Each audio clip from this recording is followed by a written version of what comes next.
This call is now being recorded. Então tá dado o sinal, a gente já está gravando, começando a live Teatro Faz Bem de hoje para falar sobre empatia.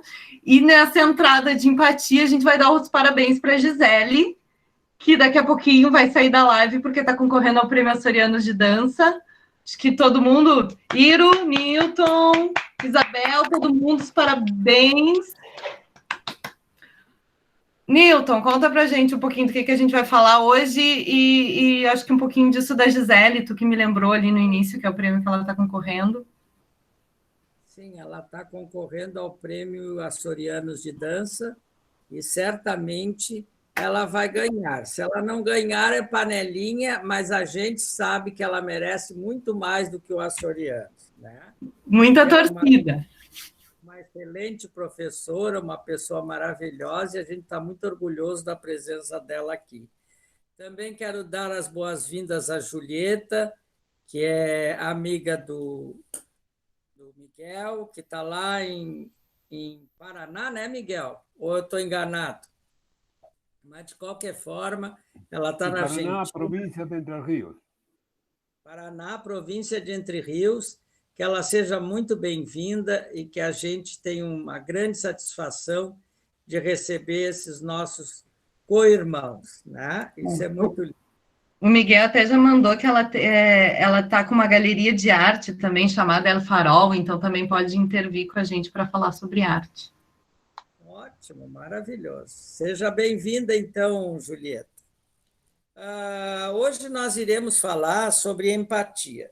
Empatia é uma palavra que está muito em moda hoje, né? Exatamente porque é o que mais falta no nosso dia a dia. Então, os treinadores de coaching, né, trabalham muito esse sentimento, né? Tentam buscar nas pessoas esse sentimento.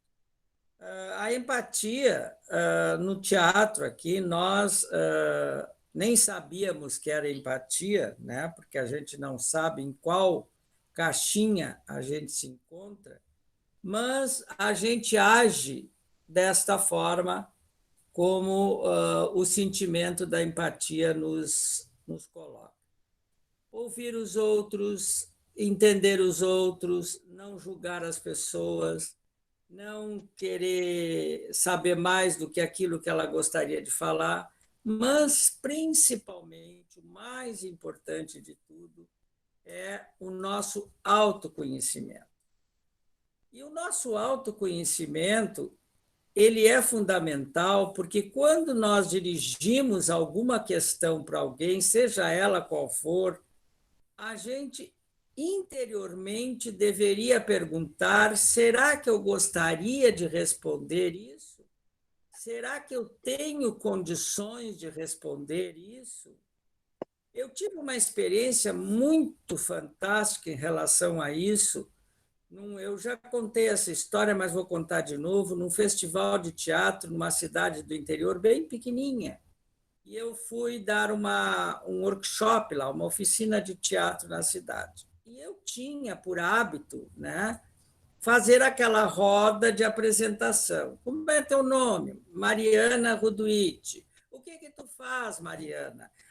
Eu sou pós-graduada em DOC, doutora de não sei o quê, sou jornalista, sou assessora de comunicação, sou não sei o quê, não sei o quê. E tu, fulana, o que tu faz? Eu sou não sei o quê, eu estudo filosofia. E assim foi indo. Até que quando chegou perto de 3 meninas, um pouco antes de chegar nela, elas levantaram e saíram. Foram no banheiro. Aí eu não podia esperar a volta delas, passou pelos outros, terminou, e a gente foi fazer os outros exercícios e a apresentação se encerrou. No final do encontro, as 3 vieram conversar comigo, né, e disseram que saíram exatamente porque, na apresentação, todo mundo sabia que elas trabalhavam na zona, que eram prostitutas, e elas não tinham coragem de dizer que, na frente dos outros, que o trabalho delas era a prostituição. Então, elas resolveram sair para o banheiro e, assim, elas se livraram dessa apresentação. A partir daí, eu nunca mais fiz apresentação. Tá? Não quero saber o nome, não quero saber de onde veio, para onde vai, o que faz. Na sequência do trabalho, é que a gente vai fazer uma dupla. Aí eu pergunto para o que está comigo na dupla, como é o teu nome? Ah, Luiz, tá. O meu é Nilton, tá, Luiz? Então, Luiz, não sei o quê, não sei o quê. Às vezes passa 1, 2, 3, 4, 6 meses de aula para a gente descobrir qual é a função ou qual é a profissão daquele aluno. Por quê? Porque aí tu tira todas as possibilidades de tu sentir que aquela criatura é mais do que tu ou tu é mais do que aquela criatura. Nós tivemos experiências fascinantes de pessoas que eram diaristas junto com doutoras, né? E ela, como diarista, se ela soubesse que a outra que ela estava contracenando era uma doutora em neurociência, como a Isabel, que era o caso da Lederci, né? Ela talvez não conseguisse nem abrir a boca, porque para ela doutor é uma coisa fora da normalidade, né? E ela não sabia nem ler nem escrever. E o teatro fez com que ela fosse buscar o Cs, né? E se alfabetizou, ler e escrever com 60 anos, né? Então, isso eu chamo de empatia. Talvez eu esteja enganado, mas eu acho que ser empático é a gente ter na nossa mente exatamente essa preocupação de saber se aquele tipo de conversa, ou tipo de interrogação, ou aquele tipo de descoberta nos interessaria se a gente tivesse pela primeira vez na frente de um grupo. Isso nos deixa muito constrangido. Eu vejo nas gravações que estão fazendo para nós, né, da homenagem aos 30 anos do teatro, que muitas pessoas têm medo da câmera, ficam assustadas ao falar na frente de um equipamento que não se tem retorno, porque não existe, agora vou entrar com a palavra de novo, empatia. Não existe uma resposta do olhar. Não existe uma resposta da outra pessoa que está ouvindo aquilo. E é muito interessante, porque a gente, assim que a gente assiste, porque a gente não sabe quem mandou, só vamos saber no dia que é publicado, a gente liga para as pessoas e muitas se emocionam dizendo: ah, que bom que vocês gostaram, eu não sei falar com câmera, é horrível, a gente não sabe se ficou bom, depois a gente manda, não quer nem ver, ai, que bom, né? Porque precisou de um retorno daquele que recebeu aquela informação, precisou desse retorno, e um retorno amável, um retorno de gratidão. Então, essa troca, né, de gratidão, essa troca de energia é muito importante. O autoconhecimento que o teatro nos proporciona não é terapia, mas sim das possibilidades criativas que as pessoas, aos poucos, vão descobrindo que têm. Elas não sabem que podem criar de um pedacinho de madeira, compridinho, assim, né, um cotonete numa cena, ou um palito de dente, ou uma varinha de pescar, né? Não sabem essa possibilidade, né? Não se tem, porque nós estamos tão condicionados a constantemente a repetir moldes, a fazer as mesmas coisas que a gente faz, a andar da mesma forma, que até tem eu vi esses tempos um neurocientista falando uma coisa que eu achei maravilhoso. Você vai para o seu trabalho sempre pela mesma rua, sempre pela mesma avenida, dobra, faz, pá, pá, pá. O carro já vai sozinho ou as suas pernas vão sozinhas. Né? Mude de direção, vá por outro caminho, que aí o seu cérebro vai ser obrigado a estar atento por onde você está passando. E essa renovação de atenção, essa renovação, né, faz nós termos uma nova visão de uma casa que foi demolida, de uma árvore que está florida ou de um novo bar que abriu, né? A gente vai ampliando a nossa visão e o nosso conhecimento. Então, isso tudo faz parte do teu autoconhecimento. No teatro, nós exigimos, não dos outros, mas de si próprio, a atenção. Movimentou-se uma coisa na direita ou na esquerda, o que vai acontecer, como eu estou me referindo à plateia, eu tenho várias coisas que me preocuparam ao mesmo tempo que trabalhar o personagem. Então, isso faz com que a gente se obrigue a compreender uma coisa maravilhosa que a gente tem no teatro, que é o ator-criador e o ator-personagem. O ator-criador é o Newton, o personagem é um bandido, mas o Newton tem que defender esse bandido com unhas e dentes. E ele tem que se conhecer muito bem para não ficar apaixonado pelo bandido e resolver querer ser como bandido. Né? Então, isso é muito interessante, essa visão que a gente passa, né, e que a gente trabalha com esse autoconhecimento do nosso ser. Aí sim, temos possibilidades, então, de passar informações, né? Passar, como é que eu vou dizer, contracenar com o outro mais generosamente, com menos julgamento, com menos críticas negativas, comentários negativos, e assim. Então, aí nós usamos uma frase, e eu vou encerrar com ela para deixar os outros falarem, que é: não se erra nunca, se experimenta sempre. Se a gente tem a oportunidade de experimentar sem aquela culpa do certo e do errado, que até hoje eu não tenho nenhuma cartilha que me mostre onde é que está certo e errado para qualquer coisa, né? Tudo é invenção do próprio homem, aí nós nos sentimos bem mais em paz, bem mais tranquilos e mais disponível para propor qualquer coisa. Tem uma pergunta aí. Eu acho que a Isabel pode me ajudar. Foi mais uma vez. Foi uma situação que o Estevam passou, mas normalmente a gente abre para perguntas depois que vocês já fizeram os três a introdução, mas se tu quiser a gente pode colocar agora. Não, vamos deixar, guarda aí e vamos falar no final, então. A Isabel, eu acho que pode me ajudar a falar um pouco sobre a empatia, né? que a neurociência estuda e faz grandes trabalhos em relação ao nosso cérebro e ao que ela nos proporciona.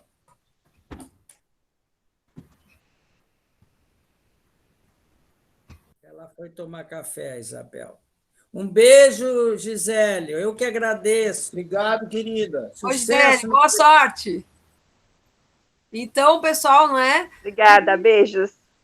E tudo isso que o Newton, tu colocaste, é tão importante a gente pensar que tem tantos valores aí que tu bem mencionaste, tanto do conhecimento e também do aspecto da sensibilidade que traz esse tema. A empatia tem muita relação com uma capacidade de ser muito solidário, um desprendimento de preconceitos ou prepotências, do processo egoístico, assim, também, né? A questão do ego é uma transcendência disso, porque tem muito da relação do espelho. E também, se a gente compreende que consegue, de alguma forma, se conectar à situação que o outro está passando, isso faz com que a gente seja mais empático. A conexão. No teatro, a gente experimenta muito o processo dessa solidariedade, de estar ali disposto a ouvir o que o outro nos traz, e também, se a gente não observar, ter atenção para o que o outro está demonstrando, a gente não vai ter como dar uma resposta, digamos, que tenha coerência também e com a situação. E o processo da empatia na neurociência, ele tem muita relação com a questão dos neurônios espelho. A gente já falou várias vezes sobre isso, e de fato é aquilo que desperta, por exemplo, numa plateia, a conexão com a personagem, ou com os personagens que estão sendo colocados ali na nossa frente. E na vida, a gente consegue entender que o outro tem a experiência de vida dele, tem o valor para cada situação, os valores, né? O quanto cada situação pode valer para uma pessoa é diferente do que vale para outra. É espontâneo em nós querer colocar para o outro, ai, calma, não te preocupa tanto com isso que está acontecendo, porque isso não é tão complicado, mas a verdade é que a gente não sabe o quanto cada situação tem de valor para o outro. Então é difícil a gente realmente se dispor naquele momento a ouvir o outro, entender que para o outro é algo que para nós às vezes não é tão grave, é grave para o outro, né? Muitas vezes a gente fica naquele embate entre tentar ajudar e de alguma forma não está conseguindo ser tão empático e entender que o outro pode estar sofrendo gravemente por algo que para nós já não é mais tão complicado, porque a gente já passou por aquilo, já conseguiu sobreviver àquela situação. Como o Newton coloca, e serve sempre, a gente não está aqui para acertar ou errar, mas se a gente se dispor a reconhecer cada situação como uma aprendizagem nova, a gente está sempre aqui experimentando. Então, tem alguns slides que a gente já apresentou numa Semana Nacional do Cérebro, oferecida pela URGS todos os anos, né? Nós três somos palestrantes oficiais já da Semana Nacional do Cérebro, e eu gostaria de compartilhar com vocês, não é, hoje.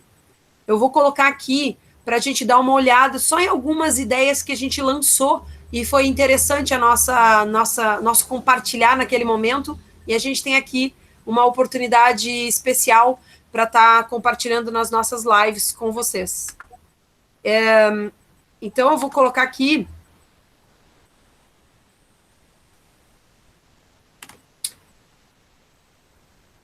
essa nossa apresentação. Vamos ver, vejam se vocês estão vendo os nossos slides agora, certo? Sim.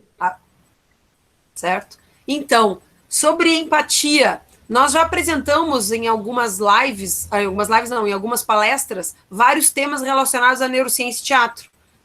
Essa nossa parceria já vem no 5º ano, vai ser no ano que vem, 5º ano de colaboração como palestrantes oficiais da Semana do Cérebro. Então, agora, relacionando ao nosso tema, nós tivemos essa apresentação lá no Planetário, e a gente deixa aqui mais um registro desse tema tão interessante, que no teatro nós exercitamos. A cada olhar, a cada troca, a cada compartilhar no exercício que a gente tem no teatro, que é o exercício de improvisação, por exemplo.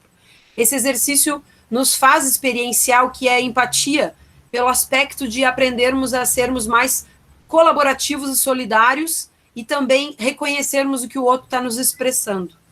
O que são as bases, né, na neurociência e na vida? O que são as bases da empatia? Que não é um sentimento ou uma expressão somente humana. A partir da consciência do eu, nós conseguimos compreender quem nós somos a partir do nosso compartilhar com os outros. Então, quando nós nos desenvolvemos lá no início da nossa vida, nós nem compreendemos que somos seres individuais ou seres que estão compartilhando com outros. De fato, a compreensão do eu, ela vem como uma construção. Quando nós somos bebezinhos lá, cuidados pelas nossas mães e pais e outros, né, familiares e enfim, aqueles adultos que nos cuidam, nós não estamos compreendendo ainda quem somos isoladamente, tanto que o bebê tem uma dificuldade de se sentir tranquilo quando não está em contato com o outro, né? Aquele choro do pequeno afastamento de metros de distância já identifica que o bebê não está se sentindo seguro sozinho. Mas, de fato, nós não temos essa segurança plena ao longo da vida, a não ser em alguns instantes, ou é uma conquista pela maturidade. Compreender que somos um ser que compartilha com outros. Então, a consciência de nós e do outro vem a partir de percepções de experiência. Essas associações feitas pela nossa experiência, nos gerando memórias de compartilhar com os outros e de que o afastamento também leva adiante, depois de um certo período temporal, não é? Leva à reaproximação. Então, são várias experiências que nos levam a essa aprendizagem. Como já trouxemos para vocês essa compreensão de que a aprendizagem é baseada em percepções, associações das experiências, que são combinações de estímulos e respostas. A nossa compreensão do nosso ser, ela é um contínuo de trilhas que fazemos na nossa mente e na experiência da vida fora de nós. A nossa própria mente é um contínuo de labirintos. E a construção desse grande castelo que nós temos dentro de nós, ela é feita a partir da experiência que nós temos e esse contraposto, então, da experiência com a memória de outras experiências. Nossa mente é um labirinto e nós estamos em contínua descoberta. É como se nós criássemos os labirintos a partir da experiência. E o que o outro faz por nós? Ele nos instiga, não é? Todos os outros da nossa vida nos instigam a descobrir novas possibilidades dentro da nossa construção, né? A construção do nosso próprio eu. Afinal, nós somos indivíduos que compartilham com outros. E o mais interessante ainda é que cada um de nós tem a potencialidade de ser múltiplo. Nós somos várias manifestações possíveis em várias experiências. E assim nós vamos construindo a nossa personalidade. Então, o reconhecimento de quem eu sou depende do reflexo. Depende do quanto eu vou perceber que eu posso emanar e o outro, no compartilhar, pode me refletir. E isso é mútuo. Então, essa projeção do nosso eu no outro gera, inclusive, no outro uma percepção de quem ele pode ser e de quem ele é para nós. Por isso existe sempre aquele jogo do ideal versus o real, o que a gente chama de projeção. Então, na neurociência, coloca que a empatia ela tem uma construção através de projeções. Nós não sabemos de fato o que o outro sente, mas nós podemos nos colocar como se estivéssemos vivendo a experiência do outro. E mais interessante ainda, é uma transcendência do que eu seria na experiência que o outro vive. Porque é normal e é mais fácil a gente se colocar no lugar do outro. Se eu, Isabel, vivesse a experiência que o Newton, por exemplo, vive agora, eu imaginaria o que eu sentiria. Mas a empatia completa é uma transcendência disso. Seria como eu poderia me colocar no lugar do Newton, sendo o Newton. Ou seja, eu preciso me desapegar dos meus valores e meus princípios formais, construídos através da minha experiência própria, para entender que o Newton tem seus reflexos e sua expressão, e ele tem os valores dele. E se eu consigo transcender a minha construção do meu eu realmente posso realizar a empatia, que seria entender que ele pode sofrer em situações que eu não sofreria, mas que eu compreendo que ele tem suas razões. Então, se eu consigo me distanciar da minha percepção, a partir da minha construção, da minha personalidade, eu me aproximo do outro e consigo me deslocar para ver como o outro vê. Como a gente fala lá nos estudos do yoga, a gente fala caminhar dentro do calçado do outro. Se tu consegues estar nos sapatos do outro, tu consegue de fato caminhar a trilha que o outro caminha e construir a experiência do outro.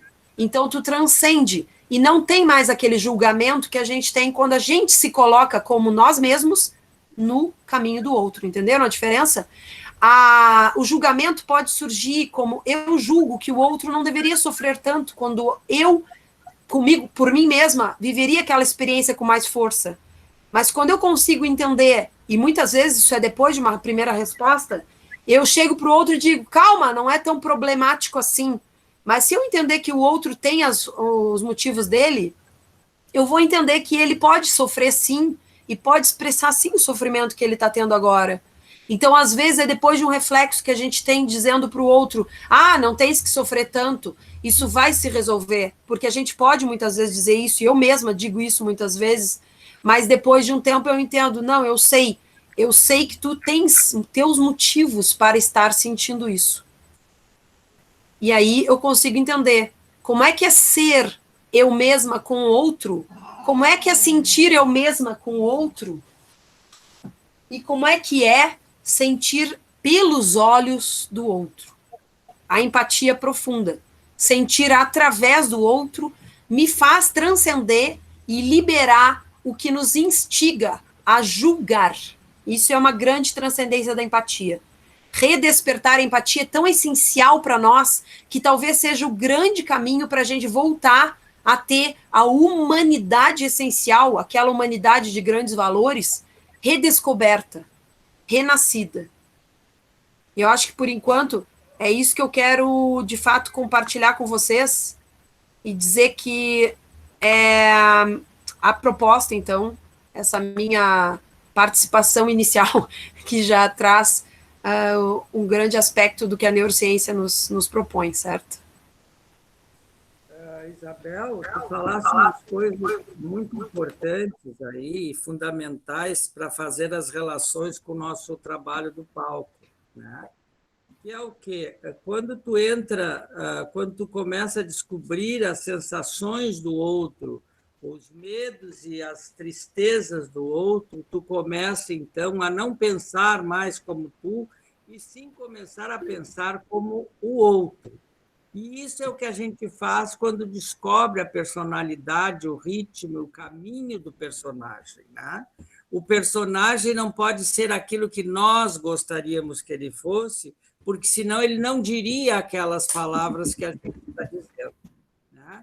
E ele diria outras palavras, ou ele iria contra a gente. Muitas vezes os personagens, eu já fiz personagens que são contra tudo que eu penso, né? Mas, naquele momento, tem que ser daquela forma. E eu não posso interferir na maneira de ele pensar. E isso nos abre no cérebro uma possibilidade de, talvez, quando alguém vem nos dizer alguma coisa, nós sentarmos na cadeira daquela criatura e não dar conselhos, e sim questionar como eu estou pensando como aquela pessoa. Será que é bom isso para ti? O que tu acha? Né? Eu não vou achar resposta para as pessoas. E eu acho que a empatia é muito isso, é não dar conselhos, é poder falar, ouvir as pessoas. Né? Eu acho que o ouvir é muito importante, né?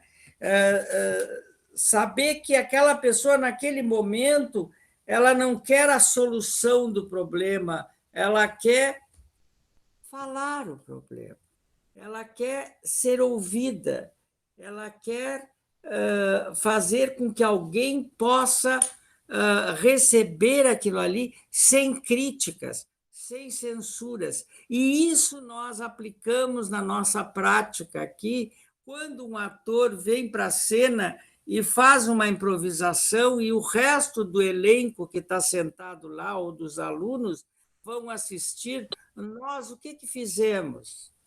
Nós ficamos em silêncio, absorvendo aquilo que ele passou, né? Sem fazer nenhum comentário. Depois que ele encerra, nós vamos dar o retorno, né? Do que nós compreendemos daquilo que ele mostrou. E muitas vezes ele mostrou algo muito além daquilo que nós estávamos esperando, porque aí ele também conseguiu colocar um pouco do seu conteúdo interno se expondo para nós. Mas nós não temos nenhum comentário que desabone aquela possibilidade de experimentação.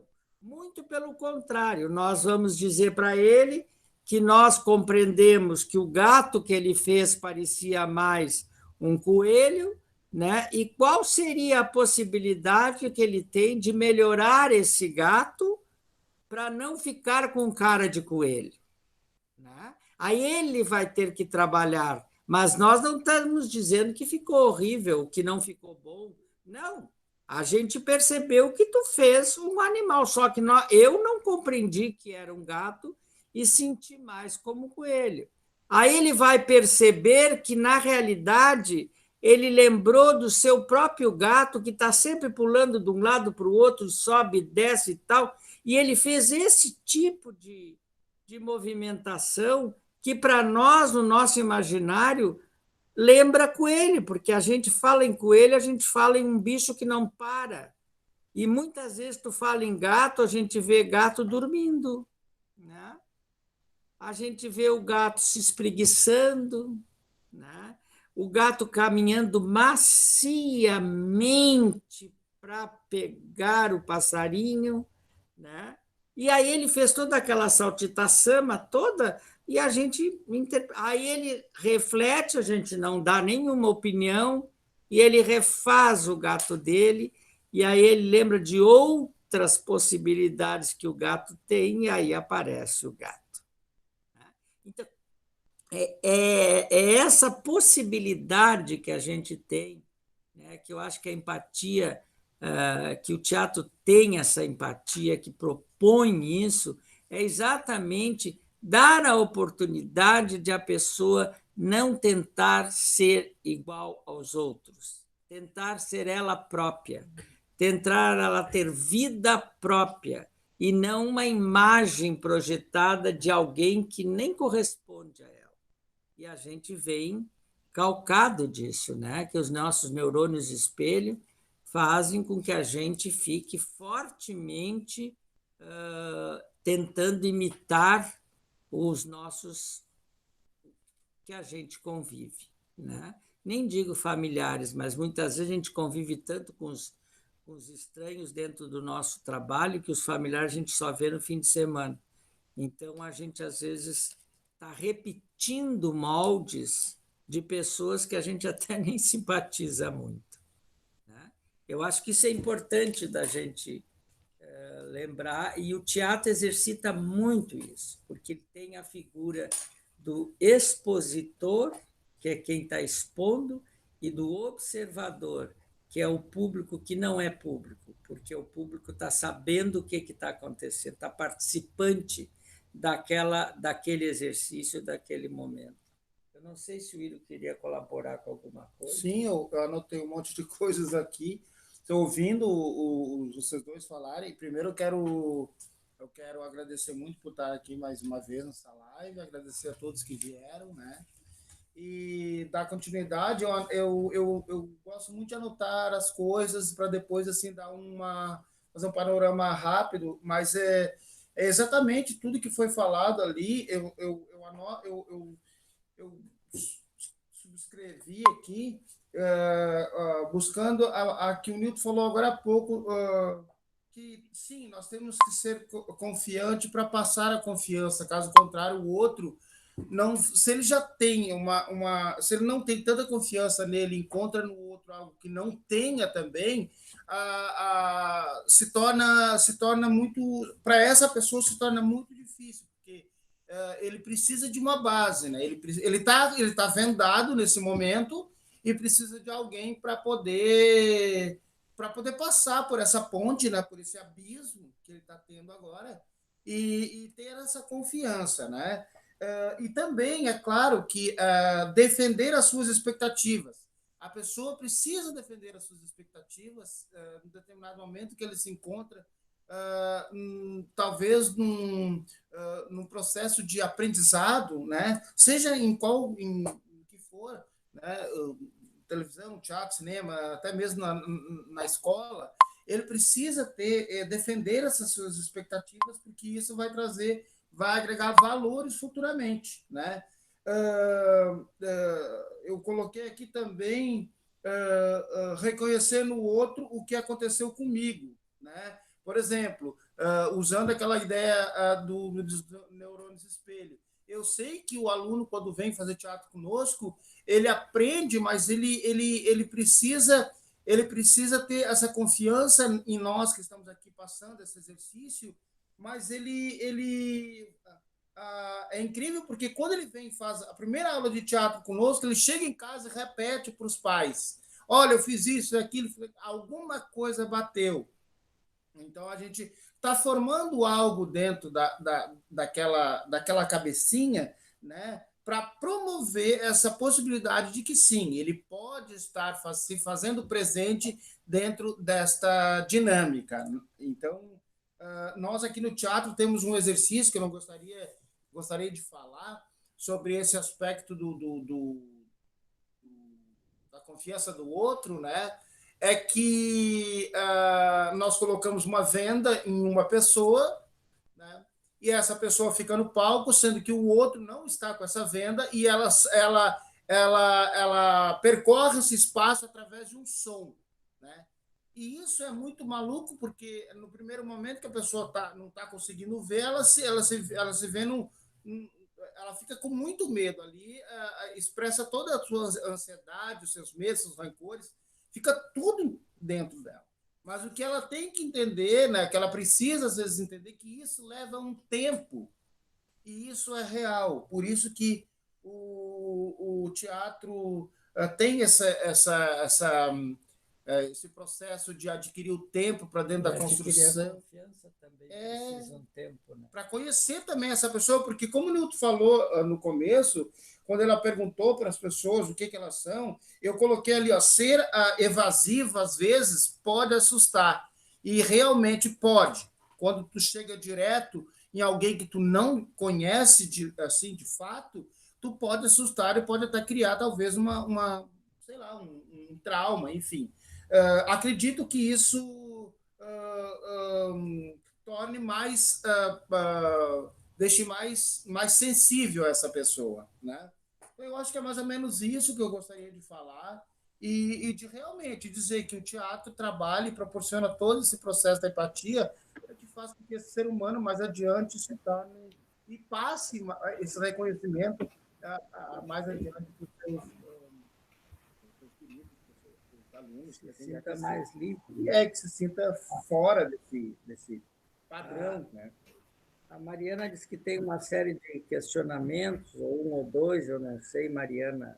Isso, primeiro acho que o Miguel queria fazer uma pergunta. Diga aí, Miguel, abre o microfone, vamos te escutar. Escutativa, atenção. Tá, o problema é o seguinte, que tanto Newton como Isabel falaram tantas coisas que é difícil não fazer um comentário resumido. Mas o que Newton falou hoje das duas gurias dessas que eram gurias de programa, não? Que vendiam seu corpo para se manter. Então, realmente, nós estamos acostumados a que quando a gente pergunta quem tu é, eu sou arquiteto. Não, eu não sou arquiteto, isso que eu faço. Eu sou outra coisa. Porque se eu não, agora estou aposentado, por exemplo, o que eu sou? Sou aposentado. Não, eu continuo sendo o mesmo Miguel mais velho, sou isso. O que eu faço é outra coisa diferente. Então, por isso a pergunta correta, quem tu é? Eu sou doutor, eu sou isto, sou outro, sou ex-prefeito, sou senador, não me interessa, isso quer saber quem tu é. O que tu faz, vamos conversar depois. Tá? Isso é a empatia, digamos, a compreensão de não botar a pessoa em uma competição que não tem valor, porque ele falou, por exemplo, de uma pessoa que operária do lado de um doutor, que ficam sabendo, esse operário fica sabendo 3 meses depois que quem contracenava com ele era um doutor. Mas ele conseguiu ser criativo, fazer um personagem, porque não teve essa barreira inicial, digamos, tu junta lixo, mas ele, cara, faz cirurgia de cérebro. Pô, tudo bem, tá? Mas se eu não limpo o lixo, tu vai ficar sujo. É um pouco assim a coisa, não? E depois, isso do que falou Newton, eu engato com o que falou Isabel hoje, tá? E também um pouco com o que Newton fala, não? É assim, digamos. Há uma frase que eu aprendi aqui no Brasil e que eu acho assim de uma crueldade incrível. Por exemplo, eu tenho uma pessoa sofrendo, eu vou, bato a costa dele e digo, faz parte. Pô, é terrível isso, como faz parte? Não, eu tenho que ter a possibilidade de entrar no outro para ver como está sofrendo, para ver como posso ajudar. embora seja ouvindo, tudo bem. Ou perguntar, o que tu precisa? Olha, preciso disso. Olha, isso eu não posso, não tenho, mas isto outro serve. Pronto, é isso, digamos. Não posso dizer, faz parte, já vai passar, já passei por isso, não é tão grave. Isso não é empatia. Isso não é estar no lugar do outro. Estar no lugar do outro é, como disse Isabel, estar no outro e poder entender o que o outro faz. Isso é na vida real. E no teatro, eu ator-personagem.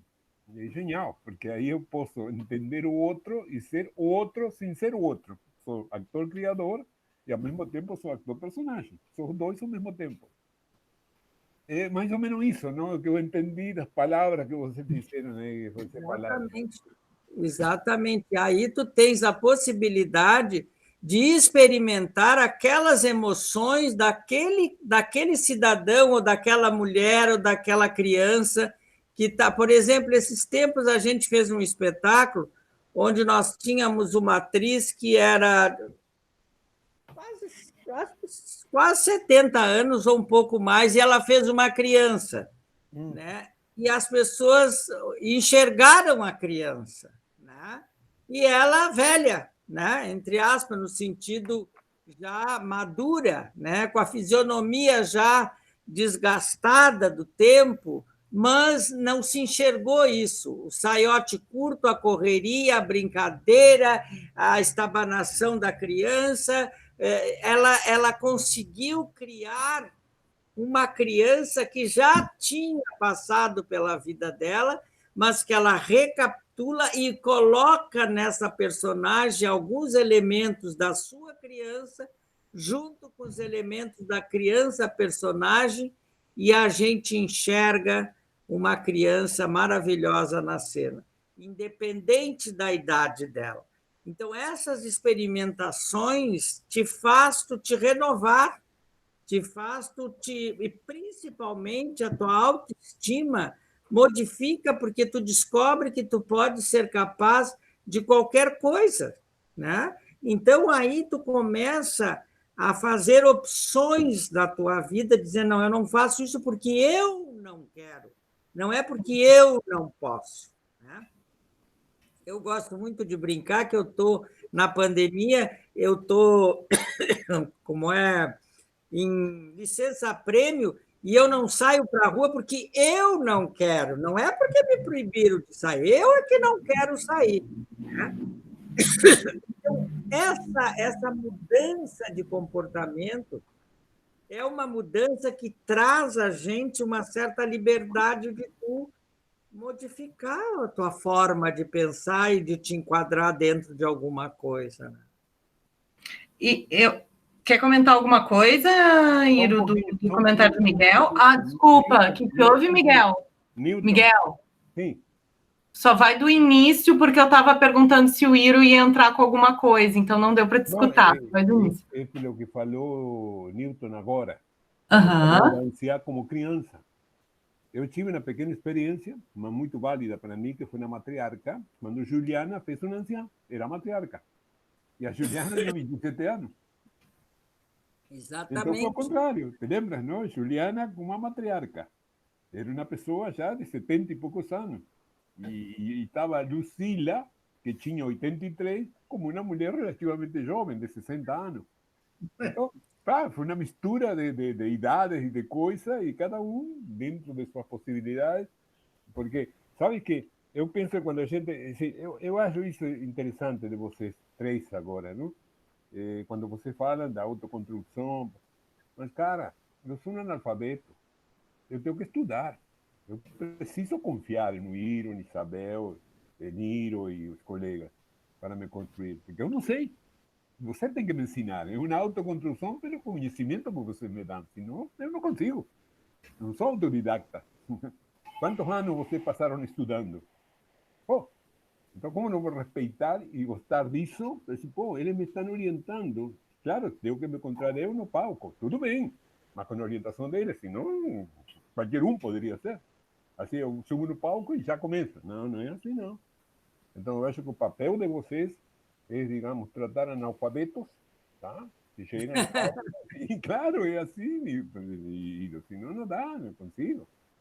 Entende? Mas na realidade, Miguel, eu acho que assim, ó, nós não servimos como analfabetos, né? Tu está dizendo que tu é analfabeto.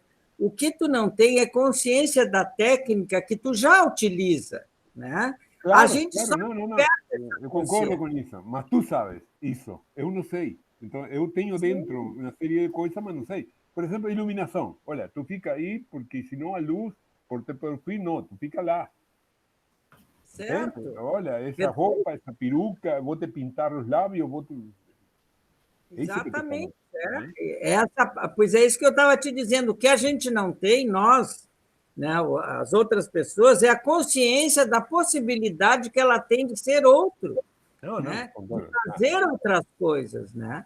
E nós instrumentalizamos a pessoa para ela poder, então, desenvolver essa sua confiança em criar algo diferente. Né? E, com isso, ela se obriga a se conhecer. Que é a Gente, tem uma pergunta do Estevão também. Ele já tinha feito um comentário antes do Miguel. Eu segurei o comentário dele, porque ele tinha saído, agora ele voltou para a sala. Ele falou de uma situação que ele fez de teatro mudo. Estevão, tu quer comentar ou eu leio? Eu vou lendo, se tu quiser comentar, tu abre teu microfone e daí pode falar. Ele diz, eu tenho uma situação sobre isso. Eu fiz agora um vídeo de teatro mudo. E eu vou falar aqui que o tema, né, era liberdade de expressão. E na quarta-feira ele estava muito ansioso. Ele chegou até a comentar no último domingo o quanto ele estava ansioso para fazer esse trabalho. Ele disse que ele estava muito ansioso sem saber se ia dar certo ou não. E no final deu certo. As pessoas que viram, né, disseram para ele que gostaram, mandaram mensagem. Ele disse que ele viu pelos comentários a empatia dos amigos. Né? Ele diz, como o senhor Newton disse, fazer teatro faz bem. E fazer esse monólogo ajuda bastante em ter empatia até por ele mesmo. Tem essa empatia por si mesmo, Isabel? Como é que funciona isso? E esses feedbacks, né? Como é que a gente lida com isso? Bom, então, essa grande questão é como a base do que a gente tinha dito, né? A gente vai se construindo. Ao longo da vida, de fato, eu pego até um gancho do que o Miguel e o Newton comentaram sobre, eu sei, o Newton disse, a gente só está elucidando, digamos, em outras palavras, né? Aquilo que tu já sabes, só que tu nem sabes que sabes. Né? Então, a construção do nosso eu, na verdade, é uma descoberta de quem nós somos. Ao mesmo tempo que a gente está caminhando, o caminho se constrói, então a gente está entendendo quem a gente é. Então, existe esse processo, sim, já que como a gente vai se construindo como personalidade, a gente constrói personalidade de uma personagem no teatro, não é? Cria uma nova possibilidade de quem a gente pode ser, a gente também pode ter empatia por a gente mesmo. Então, digamos que ter aquele processo que em muitas instâncias da vida a gente diz como perdoar a si mesmo, acolher a si mesmo. Existe esse processo de ter empatia por si mesmo, parte do princípio de que a gente entende que em algumas situações a gente não tem a reação que a gente gostaria de ter e que a gente não conseguiu chegar ao resultado do que a gente esperava chegar, ou que a gente acha que poderia ter ido melhor, mas não foi. Então, acolher e entender a si mesmo é um processo de aceitar que o tempo inteiro a gente está aprendendo e está crescendo. Então, quando a gente consegue ter esse processo de acolher a nós mesmos, a gente está sendo empático por nós mesmos. Digamos que entrar em nós mesmos ou ocupar o templo que a gente habita, que é o nosso corpo, e nesse processo ocupar quem a gente é como indivíduo, que não é só ocupar o nosso corpo, mas pisar nos nossos calçados e trilhar o nosso caminho, é o processo de construir a nós mesmos. Então, a empatia é um processo de entrar no caminho do outro e trilhar o caminho do outro sendo, de alguma forma, se dispondo a se desapegar de quem a gente é para ser quem o outro é. Então, de fato, empatia por nós mesmos foi uma chamada que o Estevão trouxe que eu achei maravilhosa, porque a verdade é essa. Quando a gente consegue acolher a nós mesmos e perdoar ações que a gente teve, que a gente julgou que não foram boas, a gente está, de fato, disposto e disponível para ser empático pelos outros também. E acho que do comentário ainda do Estevam, a gente ainda ouve o Newton, né, Newton? E o Iro, não sei. Eu achei muito interessante, Isabel, essa coisa que tu colocou, né? De a gente trilhar o caminho dos outros, não sendo a gente, né? Com a não visão da gente. E eu acho que no momento que tu é empático contigo mesmo, tu começa a te permitir coisas, né? Tu começa a não te criticar tanto, tu começa a amar a ti mesmo, né? Eu volto lá para o rapazinho que nasceu há 2000 anos atrás, chamado Jesus Cristo, que diz uma frase maravilhosa, que diz: amar a Deus sobre todas as coisas, ao próximo como a ti mesmo. E a gente não faz o a ti mesmo, né? A gente só faz, a gente quer amar o próximo, quer amar a Deus, mas o a ti mesmo a gente não faz, a gente se odeia, a gente se critica. Eu vejo pelos alunos aqui, logo no início, eles têm um preconceito de um monte de coisas, eles têm um preconceito de não vai ficar bom, eu não sei fazer, ai, como eu não sei criar, ai, como eu, né? Até que vai descobrindo as suas aptidões, e gente que nunca cantou resolve cantar e descobre que tem uma voz linda, né? Então ela começa a trilhar a sua própria trajetória, fazendo de conta que não é ela. Porque se eu disser, tu é maravilhosa, pum, embota tudo. Agora, se a gente diz, a personagem tem que cantar, canta como... Tenta cantar alguma coisa que a personagem... Olha, que legal, isso aí. Mas eu não canto. Não, mas tu cantou, mas não foi tu que cantou. Quem cantou foi a personagem. A gente tem...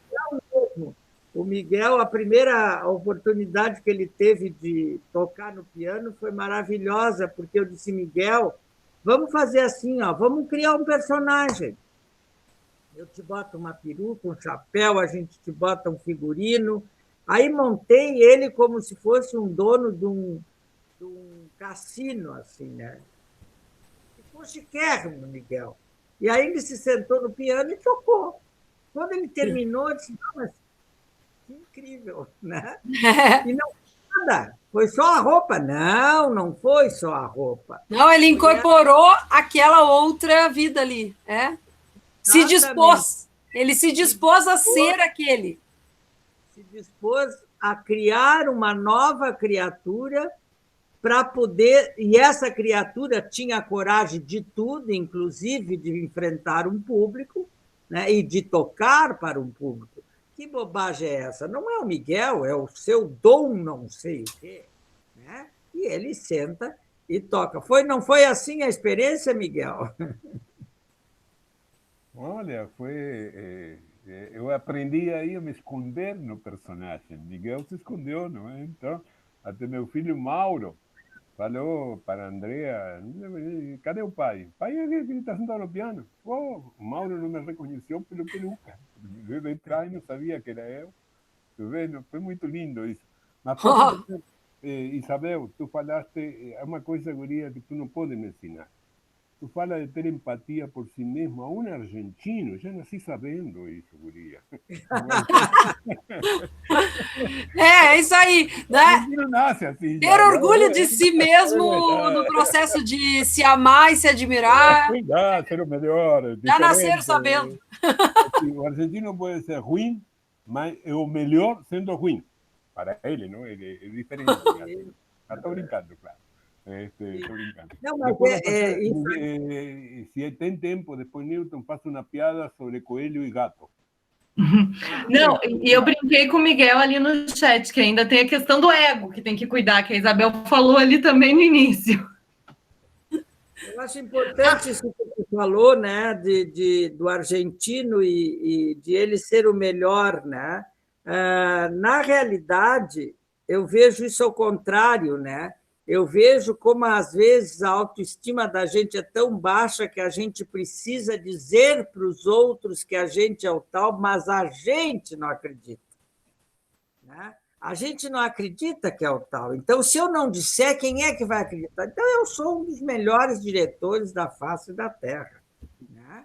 E alguém que discuta isso. Ninguém vai se atrever contra mim, porque, coitado, é louco, deixa ele em paz. Né?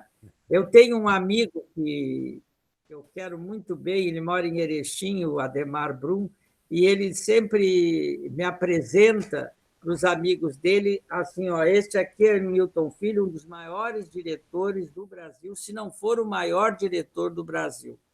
Aí eu digo, termina a conversa, as pessoas já ficam todas sem graça para falar comigo, é claro, né? Porque é uma personalidade. Aí eu digo, ai, Ademar, por favor, não faz assim comigo, eu fico bem sem graça, não sou o melhor. Newton, se tu és o melhor diretor do Brasil e está comigo, é sinal que eu também sou um dos melhores. O foco dele é ótimo. Gente, eu tenho... Muito abalizada. Eu digo, sem vergonha. Gente, a gente tem uma pergunta da Thaís aqui também, que é bem interessante. Oi, tá me ouvindo? Ouvindo sim, mas tu tá branquinha aqui na tela. Tô branquinha, tá, vou ficar mais para trás. Tem uma pergunta, me aproximei demais, desculpa. Tem uma pergunta da Thaís Lopo, que ela quer saber, ela disse que é para Bela, para Isabel, queria saber se ela já ouviu falar sobre ser empata. Ser empata, e se ela poderia explicar se tem semelhanças ou diferenças com ser empático.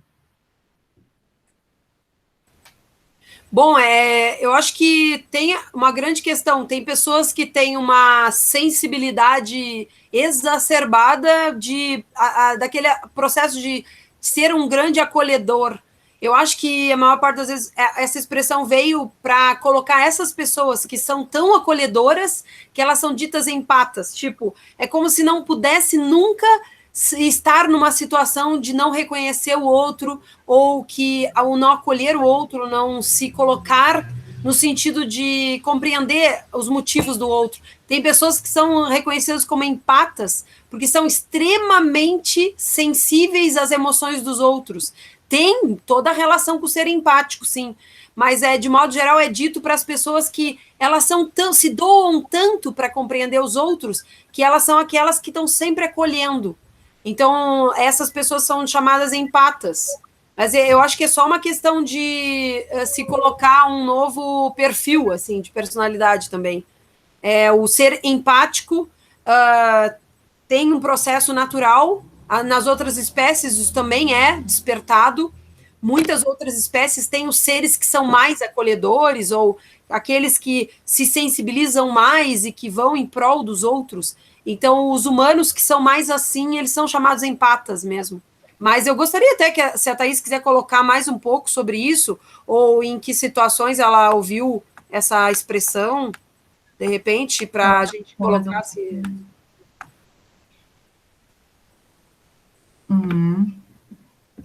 Porque tem as tais perfis das pessoas, personalidades, e ditos os índigo, os cristais, não é? Então, dentre eles se dizem que os novos, os bem mais jovens, os cristais, eles têm digamos que uma empatia mais desperta, ou mais, uma empatia maior, ou uma tendência a serem mais empáticos do que muitas pessoas que não... A gente vê, tem pessoas que não são mesmo, que não se importam com o que os outros estão sentindo, e muitas vezes faz parte do processo de não se conhecer ou não se acolher. E eu acho que a base disso é o que o Newton bem falou. A pessoa tem uma autocrítica tão grande que ela não se reconhece sendo merecedora de ser acolhida e de ser amada, então ela não se dirige para os outros com esse acolhimento. Eu acho que, no fundo, tem tudo a ver com essa nossa aprendizagem precoce, de ter aprendido que amar e ser amado é um processo, e tem muitos de nós que não aceitamos ser acolhidos, simplesmente a gente acha que não merece, e isso não é nem racional. Muitas vezes isso é um processo impulsivo, ou um impulso inconsciente, digamos, que faz com que cada vez mais as nossas ações sejam para não sermos acolhidos. Então, nós não somos sensíveis ao sofrimento do outro, e de vez em quando a pessoa exagera. Quero ajudar todo mundo, ou eu não sei se eu mereço ser ajudado, porque a pessoa não aprendeu a ser amado, não entendeu que merece ser amado também. Gente, eu acho que aí a gente tem 1 milhão de coisas, tem assunto para continuar, acho que mais uns 3 dias. Eu já pensei em umas 20 perguntas aqui, eu queria saber daquela pessoa, o que, que é aquele que diz tudo, eu também. Tu diz, oi, eu tô com a mão encravada. Ele diz, eu também. Ele não escuta.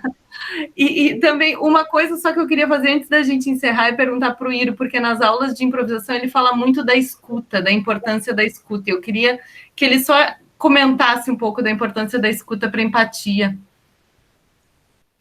Então, uma das coisas importantes que a gente busca dentro do teatro é a percepção da escuta, e dentro disso também está concentrado dentro dessa proporção, dentro dessa medida, né? A escuta faz com que a gente module o nosso pensamento para que a gente possa, mais adiante, colocar para fora. Ou seja, a gente pode ter, dentro dessa escuta, a gente pode ter o tempo disponível para a gente poder entrar dentro desta casa, puxar uma cadeira, sentar e pedir um café, por exemplo. Então, a escuta faz com que a gente faça uma volta calma dentro da construção daquela cena que a gente está fazendo, seja ela 1 minuto, 2 minutos, faz com que a gente agregue esse momento de autoescuta de si mesmo, entendeu?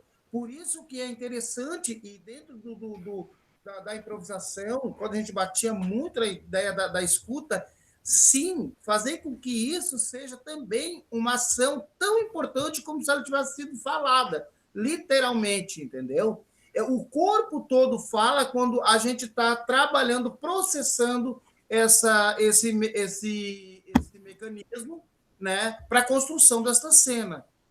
Meu Deus, isso já dava toda uma outra live, né?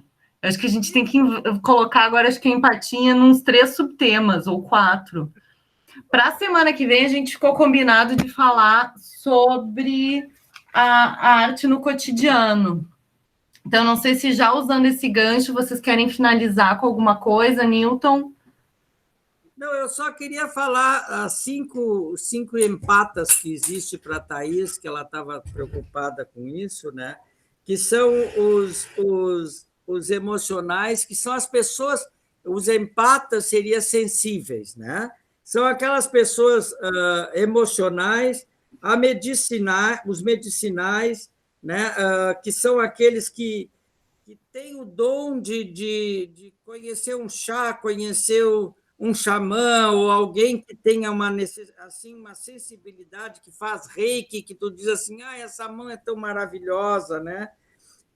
Os empatas que sentem o ambiente, chega aqui e diz assim, esse ambiente está carregado ou não está carregado, né? Então, os empatas mentais, aqueles que conseguem captar, olha para a cara da Mariana e ela não precisa dizer nada e diz, Mariana, o que tu tem? Hoje tu não está bem, eu estou sentindo que... Né? Então,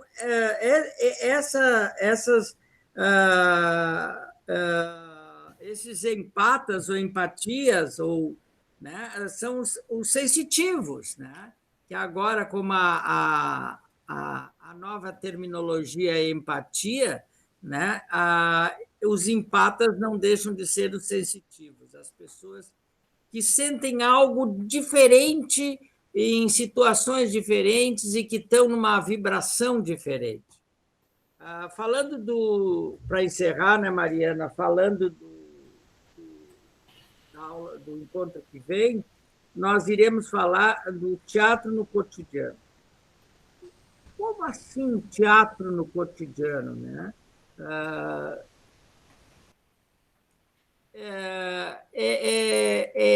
Procurar perceber quantos personagens nós desenvolvemos em um dia, né? E que forma eles têm, e onde é que eles levam a nossa característica e levam, mais importante do que isso, o nosso neurônio espelho repetindo modelos. A gente tem muito isso. A gente, para não desagradar os outros, a gente repete modelos. E aí a coisa fica muitas vezes, doída para a gente, vamos dizer assim. Eu não gostaria de ter dito isso e disse, ou eu gostaria de dizer isso e não disse. Né? Então, a gente está sempre representando, a gente está sempre, né, com personagens, principalmente, né, porque a gente não tem a liberdade de ser a gente mesmo e não se tem essa possibilidade de, muitas vezes, ser honesto com aquilo que a gente pensa. Então, a gente está encenando. Mais ou menos isso e muitas outras coisinhas. A empatia a gente pode voltar novamente, né? Eu só queria fazer um pequeno comentário, pessoal. É que a Thaís comentou ali, mas não necessariamente o empata é o empático, ficou uma certa dúvida, né? Eu acho que do que a gente falou, a base mesmo é a escuta. E isso é uma coisa que se pode desenvolver, né?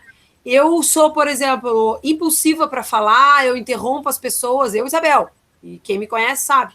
E isso é uma falha no processo de escuta, total. Então, eu não estou sendo empática quando eu converso com uma pessoa e fico invadindo a fala da pessoa. Esse é um exemplo. Então, a escuta... Ou no meu caso, eu sou obrigada.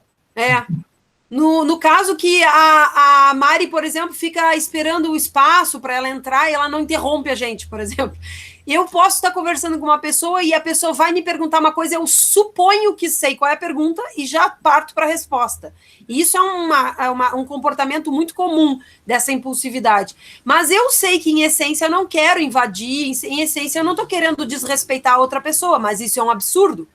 Quando a gente está conversando, a gente precisa dar o tempo para outra pessoa.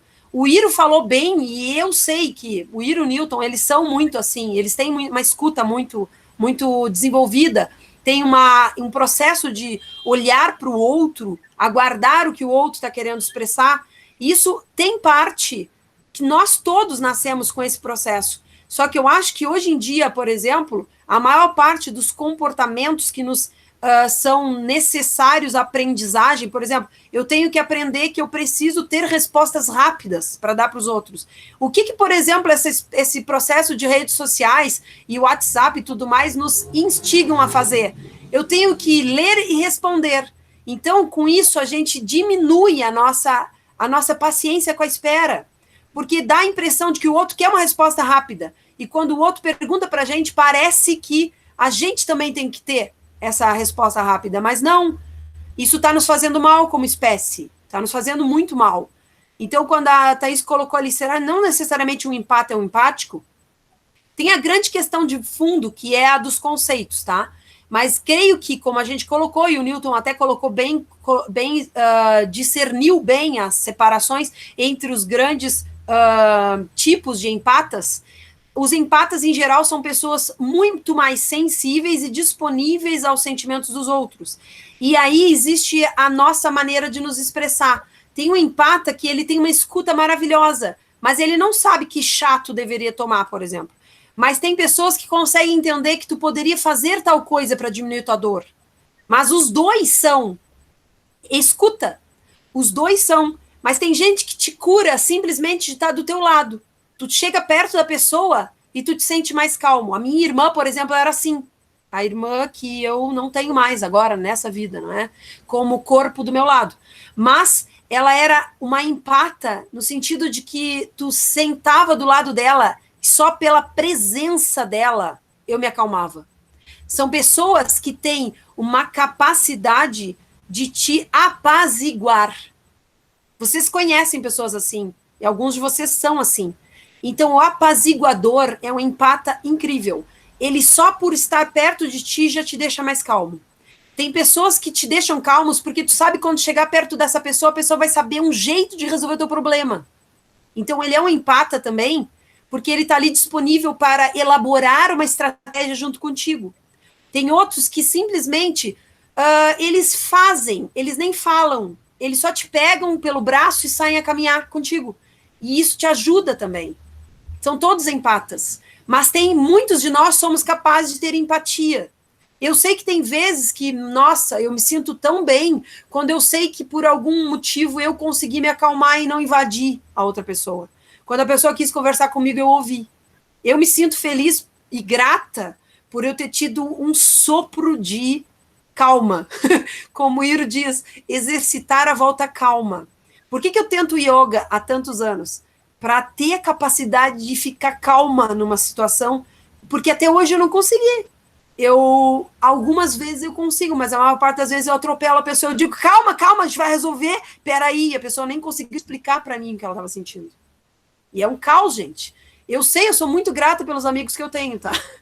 Vocês estão aqui presentes, né? Iro, Newton, Ju, há tanto tempo, há tantos anos. Eu sou tão grata porque vocês me acolhem sendo louca e atropelando vocês tantas vezes. E eu sei que vocês me ouvem. E vocês me ensinam que isso é muito acolhedor.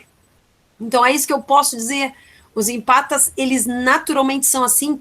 E mais, que eu acho que aí está o humano, eles desenvolvem as suas potencialidades.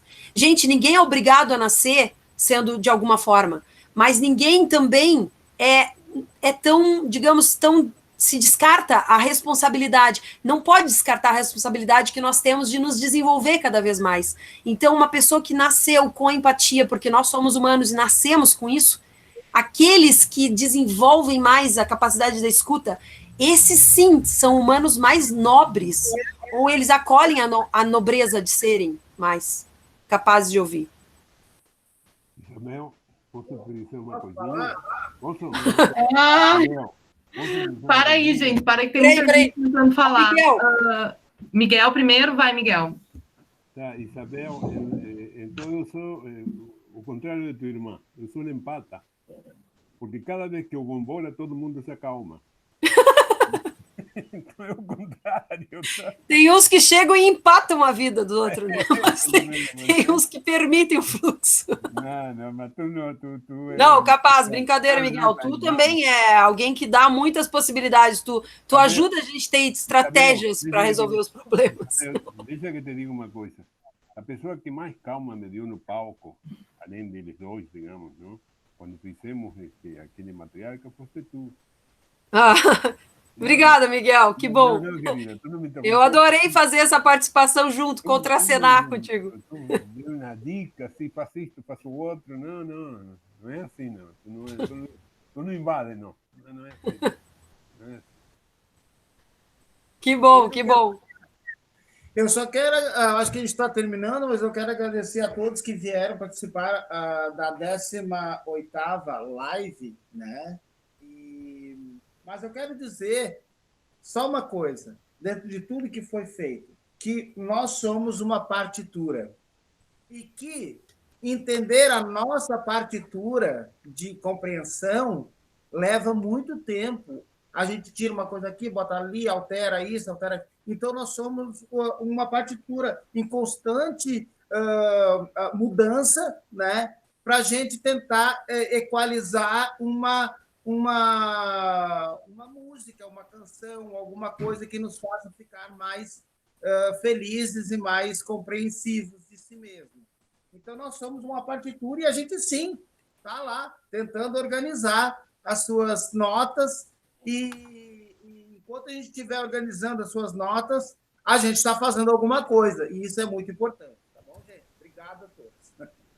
Que lindo! Lindo isso. Um monte de gente botando, ó, lindo isso, adorei, obrigada, Newton, Iro, todo mundo que está na live. Gente, acho que é isso, muito obrigada. A gente não tem como esgotar, acho que nem...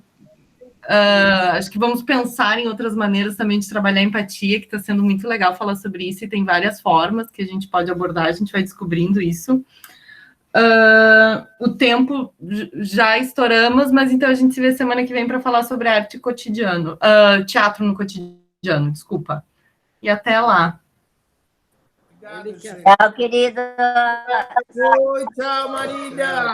Prazer, querida. Jussara, obrigado. Tchau, Ju. Tchau.